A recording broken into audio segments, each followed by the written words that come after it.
मंगेश यादव के एनकाउंटर पर सवाल क्या खड़े हुए, कुछ लोग बड़े विचलित हो गए।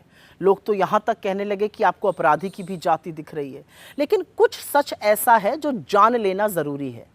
दिन था 28 अगस्त और दिन दिहाड़े सुल्तानपुर शहर में मशहूर सर्राफ भरत जी ज्वेलर्स के यहाँ करीब 1.5 करोड़ रुपए की लूट हुई।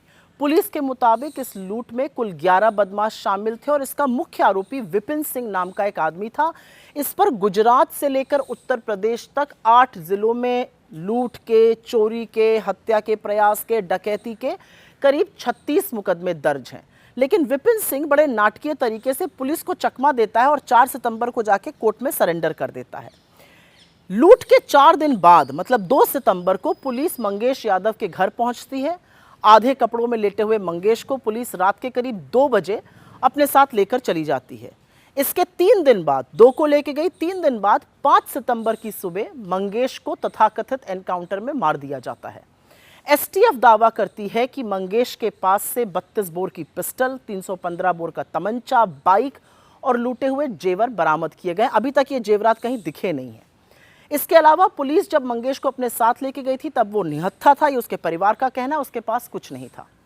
इस घटना में शामिल 11 अपराधियों में से सिर्फ एक मंगेश यादव का एनकाउंटर किया जाता है, जबकि घटना में 3 सितंबर को सचिन सिंह, गोविंद सिंह और त्रिभुवन को मुठभेड़ में घायल करके गिरफ्तार कर लिया जाता है। इनमें से किसी की जान नहीं जाती है।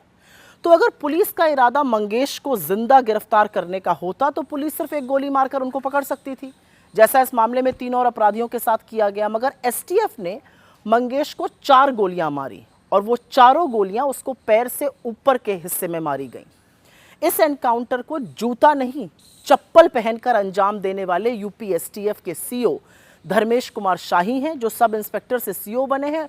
2019 में वो डिप्टी एसपी की रैंक पर प्रमोट हुए थे। ये वही शाही हैं जिन्होंने अभी तक करीब 50 से अधिक एनकाउंटर किए और इनके बहुत सारे एनकाउंटर पर सवाल खड़े हुए हैं। ये वही डीके शाही हैं जिनकी पत्नी रितु शाही बीजेपी की नेता हैं।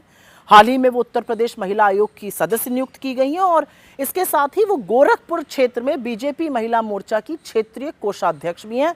तो ये बीजेपी से तार हो गए। मंगेश एनकाउंटर की जांच भी डीके शाही के सजाती अधिकारी एसडीएम विदुषी सिंह को दी गई है। इसमें तो किसी को कोई अचंभा हो ही नहीं सकता है।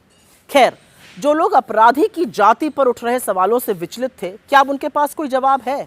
क्या अब वो आक्रोश नहीं दिखाएंगे? क्या अब उनको अन्याय नहीं दिखेगा? क्या अब वो ज्ञान नहीं देंगे? असलियत तो ये है कि आक्रोश दिखाने वाले लगभग सारे न्यूज रूम में दलितों, आदिवासियों और पिछड़ों का कोई प्रतिनिधित्व ही नहीं है।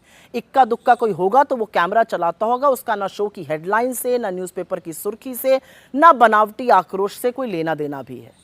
असलियत ये भी है कि आईना दिखाने पर बुरा लगना स्वाभाविक है, लेकिन सच से आखिर मुंह कब तक मोड़ा जाएगा?